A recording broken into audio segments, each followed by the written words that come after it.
I'm going to take you forward in time just a little bit. To September 8th, 1960. A little girl, just 6 years old, was excited the way little girls who are 6 years old get excited. She was excited because it was the first day of school. Now, I know there's a lot of gray-haired folks in here. I got mouths covered up, y'all. But tell me this. How many people remember the very first day of school?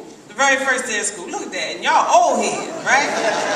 Y'all old heads. The very first day of school. I remember my kindergarten teacher, my first grade teacher. You know what else is funny? I told young people this. I don't remember people I went to college with. I can see them be like, I don't remember your face. I don't remember a whole lot of people I went to high school with.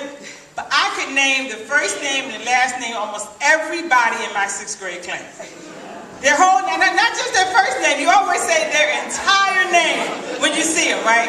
Their entire name if you ever cross their path. It's just something because those first 6 years of school, some social workers, psychologists, y'all can confirm this, are the formative years. It's what's ingrained and what sets our path forth.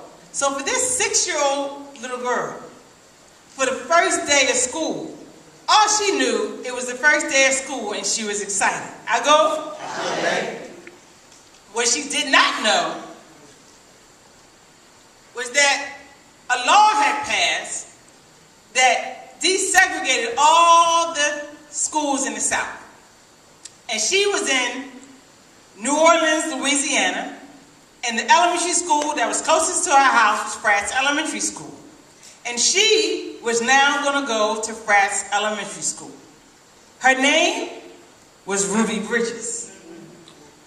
And this 6-year-old little girl was so excited because it was the first day of school. And Mama bought her a new dress. And she had on new shoes. And her hair was so pretty. And she kept spinning around saying, I must be special. Because all these people are at my house, and they are excited, and it must be because I'm a big girl. What other reason could it be? She was so excited, and she was dancing around in her pretty dress, and everybody was at her house. The neighbors were at her house, and of course Mom and Dad was at her house, and Pastor was at the house, and Mama hadn't cooked anything. And it wasn't even Sunday. So she knew she was special. And so she was like saying hi to everybody. And then they circled up. And she was used to that because she had a praying family. And sometimes prayer took forever, right? And she knew this might be a long one because there was a lot of praying people. And the sisters from the church was there too. And she thought, man, I sure hope I'm not going to be late for school.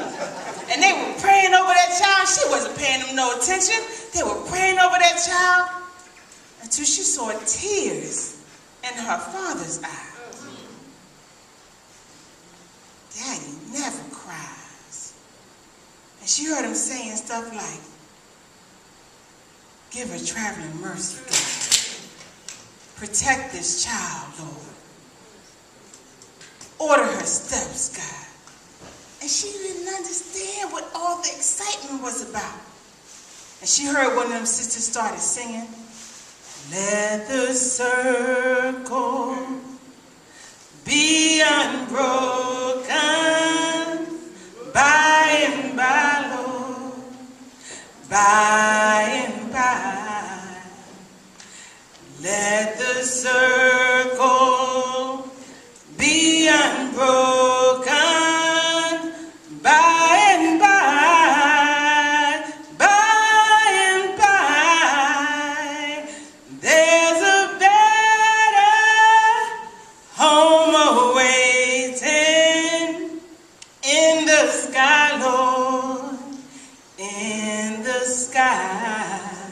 Circle.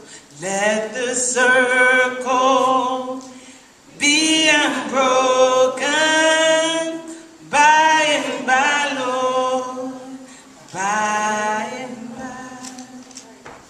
They sang over that child. And the better place of waiting in the sky didn't mean they were giving up. They wanted to cross over. It meant we're going to keep ordering our steps because a better day's going to come. And there were 2 other families who were supposed to send their child to that school to desegregate that school, but they were too afraid. It was only the Bridges family who would do it. Now you can imagine the fear they had for their 6-year-old baby. In fact, when they opened their door and Ruby Bridges' mama grabbed her hand and they walked out the door of her home, there was a mob of people outside. Federal troops had to come walk a 6-year-old girl to school because the local police they knew wouldn't protect her. They may be her perpetrators. I go? Amen. The federal troops had to walk this 6-year-old girl a few blocks from her home. Now she, seeing this huge group of people screaming and hollering and shouting, at 6 years old in New Orleans, she thought, hey, it's Mardi Gras! Hey! She's waving at the people! Hey!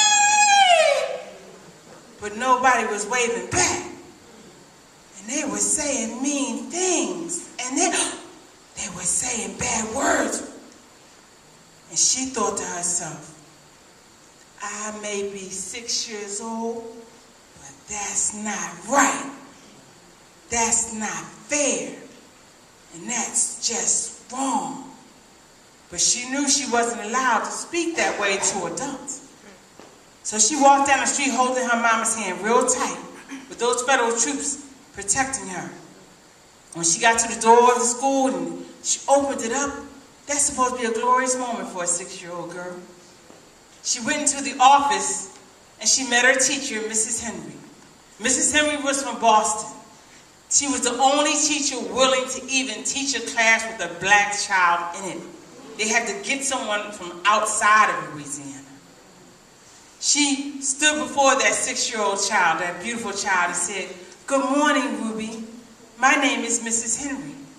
And Ruby remembered what her daddy said and mind her manners, and she straightened out her dress. She held her hand out and said, "Good morning, Mrs. Henry. My name is Ruby Bridges. It's very nice to meet you, ma'am." And Mrs. Henry said, "It's nice to meet you too, Ruby. Come on, I'm going to show you to your classroom." They went to the classroom, and Ruby had her own desk, so she knew she was a big girl, right? And she folded her hands, and she sat down, and she looked. And there were no other boys and girls in the classroom. And she asked Mrs. Henry, "Where are the other boys and girls?" And Mrs. Henry had to tell her a very hard story. She told her that no other parent would allow their child to come to class with her because of the color of her skin. This is 1960, y'all, not that long ago. I go? Amen. She said not only was there no other student in the classroom with her, there was no other student in the entire school. And she told Ruby to look out the window at that mob of people. Most of them were the parents of the students in that school. And then she told her to look a little closer. They had their children out there, screaming profanities at Ruby. Children. I go? Amen. Children have to be taught to hate. I go? Amen. And Mrs. Henry told Ruby, as long as you come to school, I will be here. And I don't care if no one else shows up. You and I are going to have school every day. There's only one thing I want you to make sure you do, Ruby. When you walk down that street past that mob, I don't want you to even look at them. Don't say one word to them. You just come straight in this building and you and I will have school. And Ruby Bridges and Mrs. Henry did that for nearly a complete school year.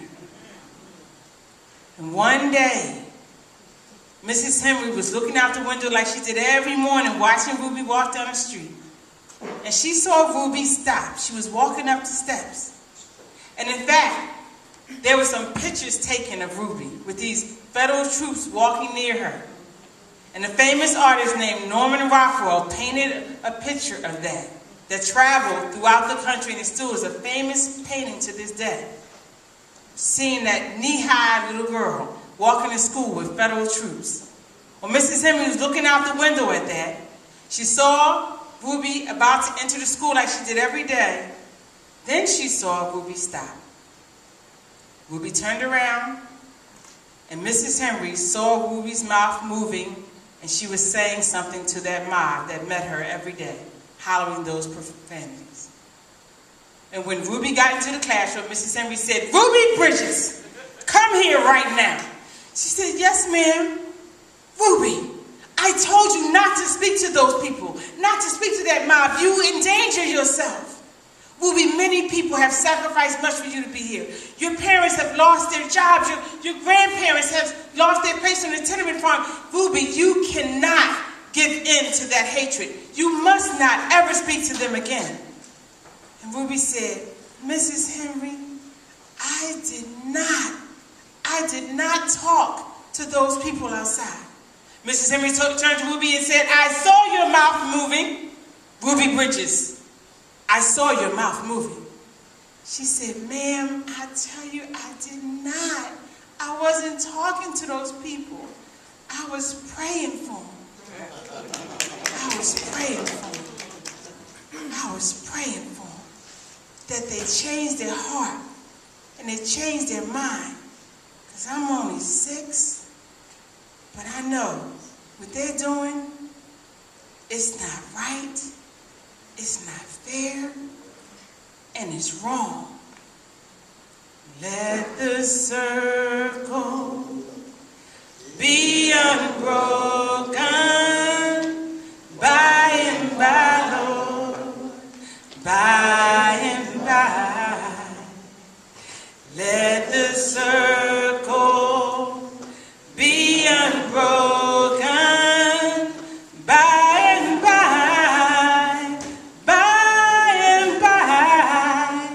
There's a better home awaiting in the sky, Lord, in the sky.